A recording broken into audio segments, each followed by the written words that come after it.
Here's a churchy word for you today. The word is glory. Glory is kind of a vague word. What exactly does it mean?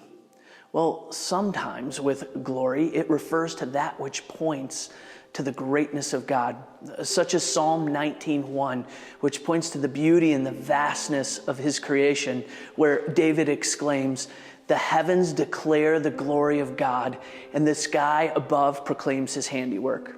Other times, glory is actually used to describe God himself.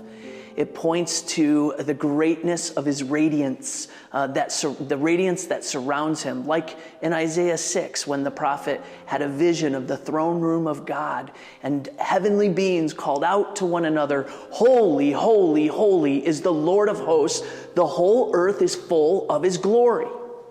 It can also refer to the honor that we ascribe to him, like in Psalm 66, where it says, "Shout for joy to God, all the earth, sing the glory of his name, give to him glorious praise." But here's the point of all this. The Lord is radiant, friends. His majesty is beyond anything we experience here on earth, certainly beyond our grasp. But just in case this is still a little vague, here's a picture for you. The sun is 93 million miles away. Let's say we took a road trip to the sun at an average speed of 60 miles per hour. It would be a 1.5 million hour road trip. And that's over 64,000 days. Yes, I actually really did the math on this. And you better be really healthy, because that's a 176-year road trip to the sun.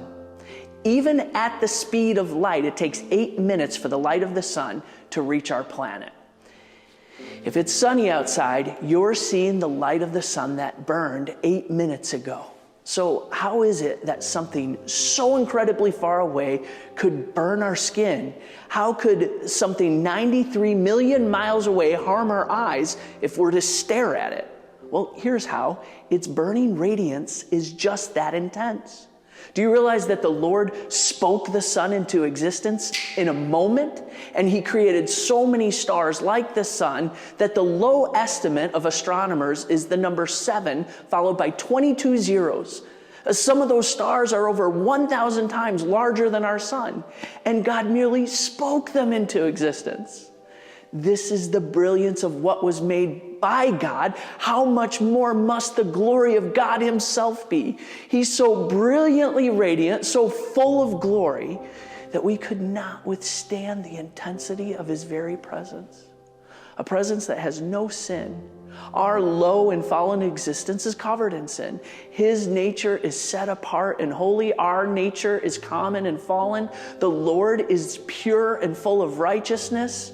And so, only a radical step could bring a God so radiant, so set apart, so pure, so full of glory, and a people so low and fallen in sin could bring us together. Praise God for his radical step through his Son, Jesus Christ. God the Son, who lowered himself, entered into our depravity, all while having no sin at all. Jesus is another very important picture of glory. That's why John 1:14 says, "And the Word became flesh and dwelt among us."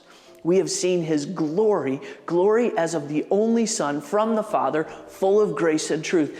Jesus revealed the humility, the love, the wisdom, the righteousness, the justice, the mercy, the grace of God, and then offered himself in sacrifice on the cross. Jesus took our sin upon himself, and he offered his righteous standing with God the Father to us, that if we turn from our sin and trust in his death on our behalf, we will become the sons and the daughters of the living God. And you know what? That is glorious, infinitely glorious. He who is indescribably radiant, who created the universe, who deserves all the praise of the universe, he loves you beyond measure. That's glory, friends. That's glory. And so in a time where we are struggling with a bombardment of news, of negative news all around us, let's not forget every day to set our eyes on the glory of God in the person of Jesus Christ, who loves you.